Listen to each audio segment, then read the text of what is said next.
But taking a different direction now, you decided to leave Lime last year. What sparked that decision?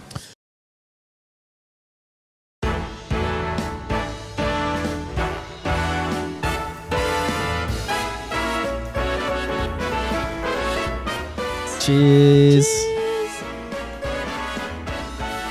Hello and welcome to Bevs with Celebs. I'm your host, Laura Muir, and today we have ARIA Award-winning songwriter and composer, Nick Polovineo here. Thank you for joining us, Nick. Thank you very much for having me, Lauren. First met you when I was working for Lime in last 2 years ago maybe, doing some social media content. And I didn't mention that, but you're a former Lime Cordiale member. I am.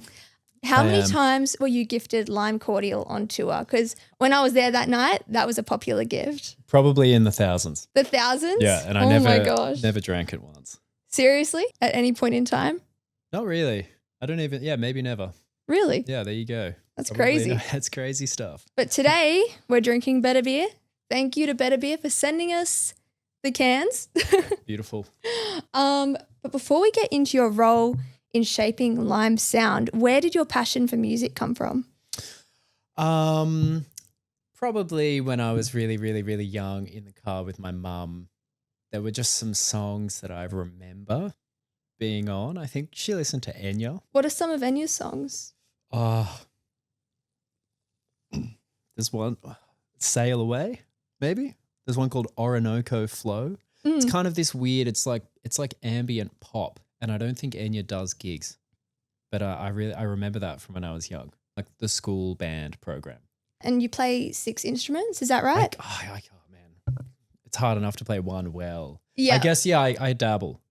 Dabble? Yeah, I dabble, but the trombone is my main instrument, and that's what I did through school. And I think probably in high school is when I realized I loved music a lot. So you found your passion for music in high school, and then you went on to do a bachelor's of jazz at Sydney Conservatorium. This is great research. Thank you. This is correct. I did do that.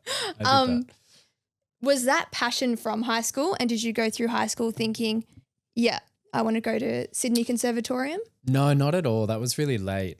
I think in high school, I just loved music so much. I remember year 6 was a big year where I learned a lot of new music. It was the first year I heard like Silverchair and Nirvana, and I think that year Stadium Arcadium by the Chili Peppers came out and In Rainbows by Radiohead came out. And I remember somehow I got onto all this at that age and I was like, wow, music's good. And then I think in high school it was more the people I knew that were musicians. I respected them as people, like my teachers.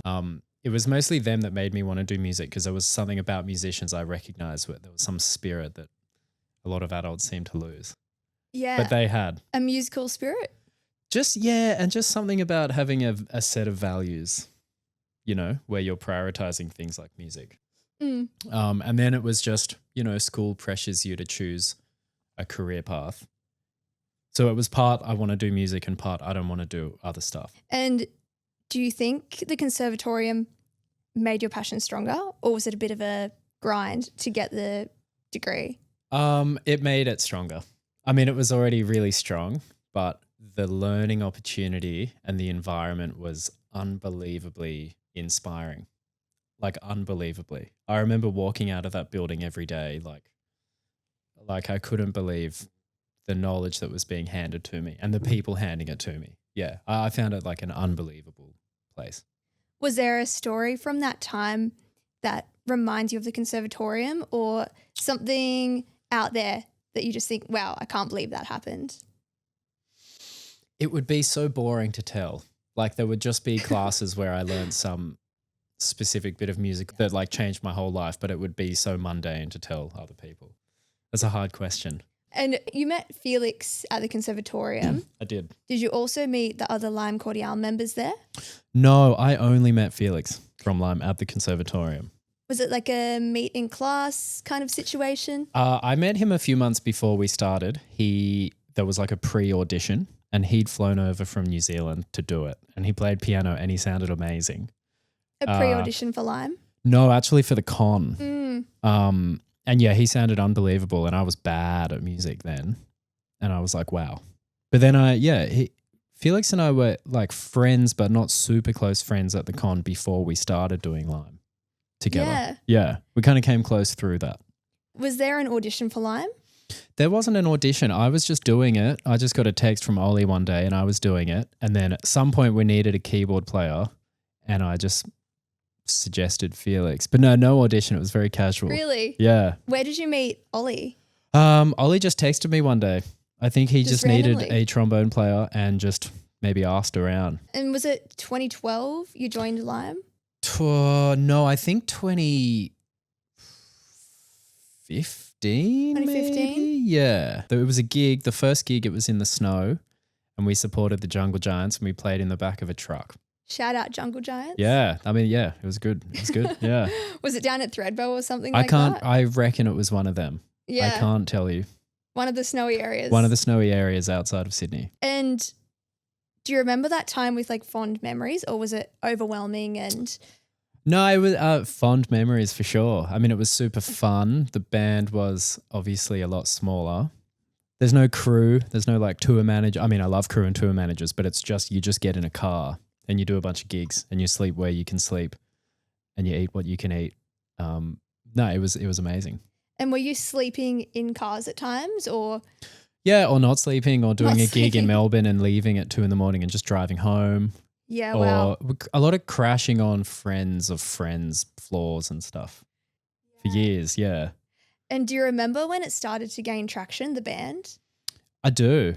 Yeah, quite specifically. I guess that band, we were playing a lot of gigs and a lot of pretty good size gigs before any radio play. And I just remember when it made it to Triple J, it just got bigger. Like I remember the first year it was in the Hottest 100. I couldn't tell you what year it was or what song it was. And it was like number 89 or something. But I remember being like, wow, something is happening. And how was that feeling of hearing your song on Triple J? It was great. It was great. Yeah, it was really great. I was like, yeah, awesome. Were you surrounded by family and friends or was it like a No, sitting I down? wasn't. I was in a lane next to the house I was living with Felix at the time. And I was just getting in my car to go do something and I heard it on the radio and I thought I should text someone, but then I just didn't. Were Yeah, you it was just a living- small moment. Yeah, but a large one. Yeah. Yeah. Were you living with Felix in Melbourne? I was living in Sydney in Ashfield with Felix and a lovely woman named Rosie and a lovely man named Sean. Was there a time where you were living in Melbourne? Because I know a lot of, I'd say, was it indie pop you'd call Lime Cordiale? I guess, yeah. I think so. Yeah, it's kind of a unique sound. Yeah, I never lived in Melbourne, but it did often feel like Melbourne was the centre of whatever the scene was. Although there were lots of bands from the Northern Beaches where I grew up, or That's there true. are Yeah. more and more. No, I never lived in Melbourne, but you end up spending so much time there, hanging out, doing gigs. Did you do lots of filming or recording down there? Or was it mostly Sydney based? Mostly Sydney, and Yeah. more and more it just became wherever you are is where you record, whether you're at a farm or an Airbnb or the back room of a tour bus or the green room of a gig or just wherever, really. What was the craziest place where you recorded? I think that I did some recording for the last album in a green room in where was it? Like Czech Republic or something in a really weird old nightclub in a So really random. weird little room, which is cool. Do you remember what the room looked like that made it like a little bit funky? Not really. I remember we were loading out. There was sort of like a middle-aged foreign disco happening. No, I don't. There were lots of mirrors and it was in a shopping mall. Was there a moment in time where you're playing a festival or something like that where it was just the craziest gig you'd ever done at that moment in time? I mean, there are heaps because when a band is growing, you experience so many firsts. So, the first festival is the biggest one until you do a bigger one. And then you do a much bigger one and you're having all these firsts. I mean, yeah, there were so many. I mean, the first time we sold out Northcote Social in Melbourne, which I think is like a 300 capacity room, it was just unbelievable. I just couldn't believe what was happening. And then doing like a Metro Theatre was unbelievable. And then any festival. And then, you know, even recently, like doing Spilt Milk, it was really big and we were kind of rushed that day and you don't see the stage. And when I walked out, yeah, I was kind of panicking. And was the panic because of the crowd or was it? Yeah, I was just like, I don't want to stage? screw up. It was just, I don't know. It was just, if you just put a person in that situation, even if they're trained to do it, sometimes you will still just feel overwhelmed. You know, you're just one person in front of like tens of thousands of people and they're all like staring and it's really loud. There's still times when even as a musician, you just, you know, it's overwhelming in a fun way because it's not life or death. You know, if you make a mistake, it doesn't matter. No. Yeah. No one's dead after the mistake. No, it's just music. So. And probably to the untrained ear, no one's going to even notice the mistake. People don't notice much. No. No. Are nerves like a common thing when you go and perform or do they fade over time? Everyone has a different relationship with nerves. I get pretty nervous. I'm not sure if I get nervous or if I get anxious before gigs. I don't really get nervous about playing the music because I feel pretty confident that I can do it okay and that if I don't do it okay, it'll still be okay. I more just get thrown by being in a really loud green room and then going on a really loud stage and there's just stuff happening and there's bright lights and this is obvious and it's funny to be a musician and go into this exact environment where it's really loud and there's flashing lights and there's people everywhere and you have to do a lot of socializing. I would get nervous about that. Yeah. And there's no antidote to being nervous. You just end up having to go on stage. Yeah, I guess you've just got to push past that point of nervousness. Yeah. And do you find it subsides once you're on stage doing sometimes and sometimes it doesn't. Oh, gosh. And sometimes you're halfway through and it's like, this is just going to be, it's enjoyable, but this will just be uncomfortable. Did you ever have any really bad stage fails? I don't know that I had really bad stage fails. Sometimes you'll just knock yourself in the head taking a guitar off or I don't know. I would like have to run off and pee quite a lot. It's kind of my signature move. And I often don't know how people don't have to because when I get a bit nervous, you know. How did you find time during the set to run off, run back on? Sometimes you've just got like a verse where you're not playing and you've got your ears on so you can time it. And other times you just think, I got to miss a part because, you know, it's a bodily function. Yeah. It's important. You got to go, you got to go. Yeah, pretty much, yeah. Yeah. And do you have like one of the best moments that you've had on stage?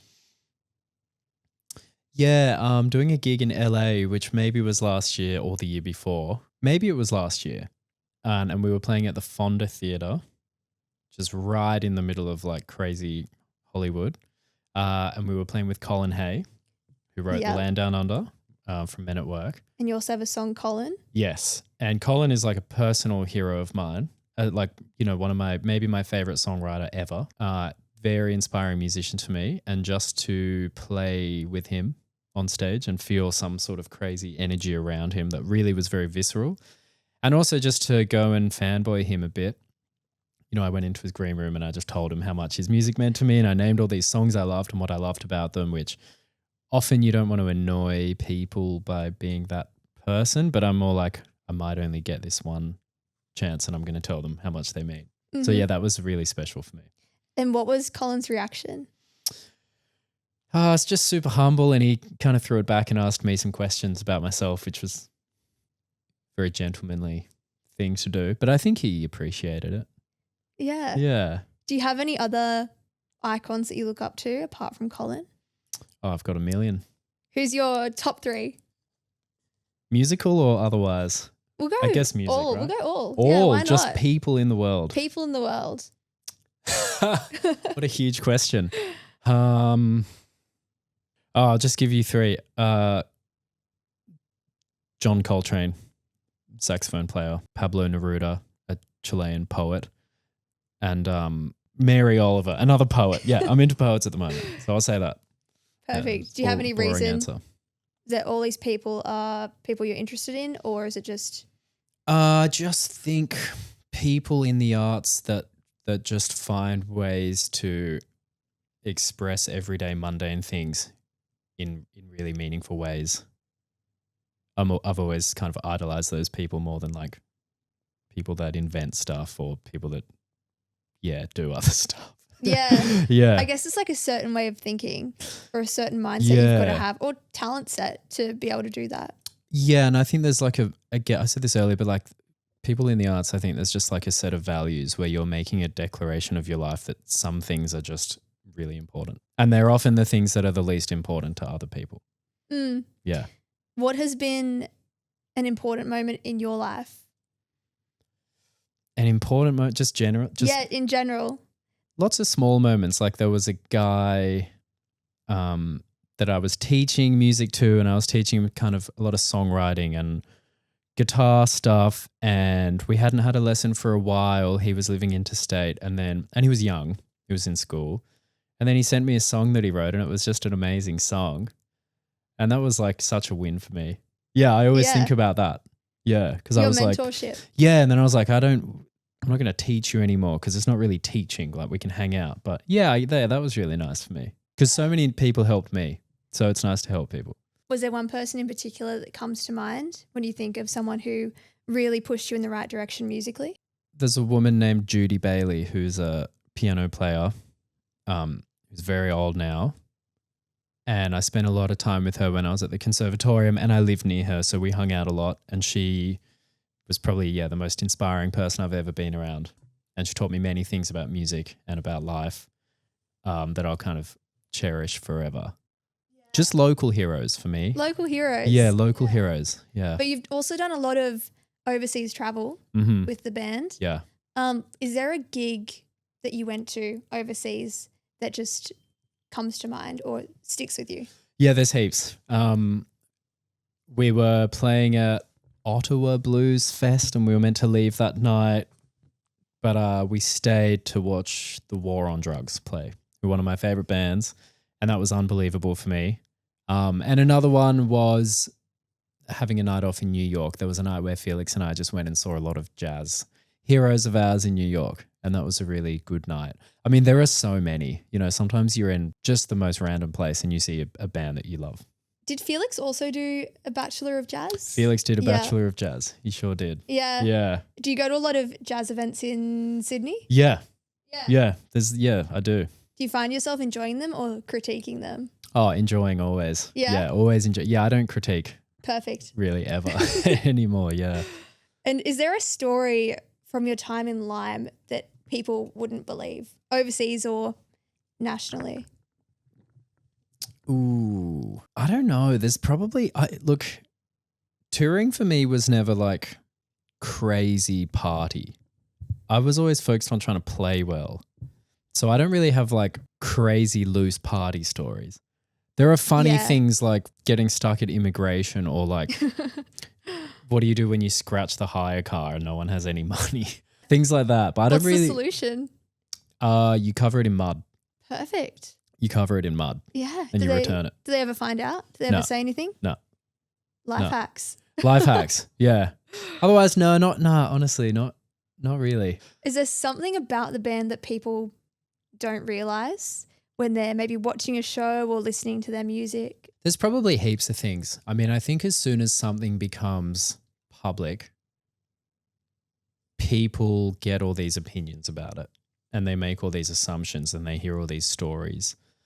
A band is just a collection of people, you know, and everyone is private to an extent. So I don't know that there are specific things, but it's more people seem to, with bands and with other like public things, make assumptions and go, I heard from this person who heard from this person who heard from this person this thing about this person.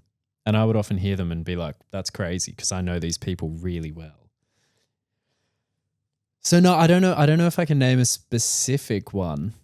You know, a band is people that do gigs together, and when they're not doing gigs, they write music and they live normal lives and they see other friends and see their families and partners. I think often people would be disappointed with the realities of bands because they are propped up as this public image, but they are just regular people, you know. Yeah. So like music if you play fairly mainstream music, you have the opportunity to become like a cultural icon or a public image.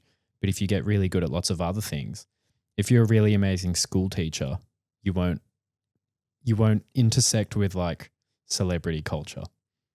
Or if you're a really good software engineer, you won't become a celebrity. But if you do a public thing like music or acting, you might become a celebrity.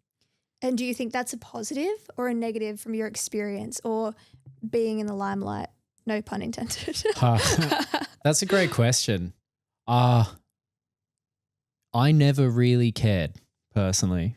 I think there are good things because it makes music profitable and it can make it more public in the sense that people are aware of it and it has like an important role in our culture. But then there's obviously things about celebrity culture that aren't the best. There's a lot of comparison. There's a lot of strange values that get thrown around. Great question. I don't really have an answer. It's complex. Yeah. And also going back to the band, the idea of the band being a group of people, how was the Lime Cordiale dynamic? Great. Positive, healthy, like on the road, you would hang out, we would have good meals. I mean, again, I think maybe people want to hear that there's like partying and stuff happening all the time, but you need to maintain your health if you're doing a long tour on a bus. For sure. So yeah, we would drink coffees and we would have meals and we would go to a gallery and we would have a swim and we would do a good gig and we'd watch TV on the tour bus and it was good. Yeah, it's good. Is there like something about touring that people don't realize it's not as glamorous as having nice meals or going to the pool? Like what are those kinds of things? I mean, I'll just explain what touring is, really. If you're on a bus tour, which, by the way, the vast majority of bands won't make it to doing a bus tour. But if you're on a bus tour, there are maybe 16 bunk beds on a bus. You go there with carry-on luggage. You bring a tiny backpack onto the bus. You're in a tiny bunk. You sleep on a moving vehicle. You go to sleep at a crazy time. You wake up at a crazy time. It's pitch black. You go outside. You need to find a public toilet straight away. You need to find a meal. You do a gig where you sit in a green room for 8 hours, do the gig, pack up. You need to shower. So you either don't shower or you walk half an hour at 2 a.m. to find a shower. You go back to the bus, you get in the bunk. You do this for weeks and weeks on end. I loved it, but there's nothing glamorous about it. Were there times where you thought, I can't wait to be back home? In bed, asleep? Yeah, of course. I mean, I think every day at some point, some people or most people would have had the thought. I mean, again, I loved it. But my sense of home was not as solid as other people's because I was doing that all the time. So you kind of learn to bring home with you. Like home is feeling peaceful in your head and home is having your friends around. So you need to bring it with you. And was that difficult? Finding that sense of home within yourself? Yeah, I think I had to like intentionally learn it. And I think it happened over time as I matured and got older and as I toured more. But I think mental health can be really hard when you're touring because sort of everything's against you. You don't have a sleep schedule. You don't have your things. You don't have your family or your partner or your friends that you're not touring with. You don't have your food. You don't have your shower. You don't have all these support systems that we rely on. They're sort of all taken away and you're sort of fending a bit.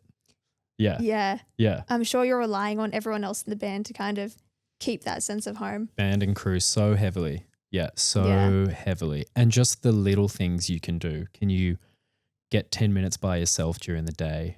Can you read a book? Can you call someone at home, which like time difference makes those things really hard? Can you text your family? Can you, whatever you need to do. Mm. Yeah. Is there an overall best memory from your time at Lime? It's a big question. There's a lot of good memories. I have to think about this. Yeah. Do you want to come back to it? Yeah. But taking a different direction now, you decided to leave Lime last year. What sparked that decision? You're listening to Bevs with Celebs. To hear more, head to part 2.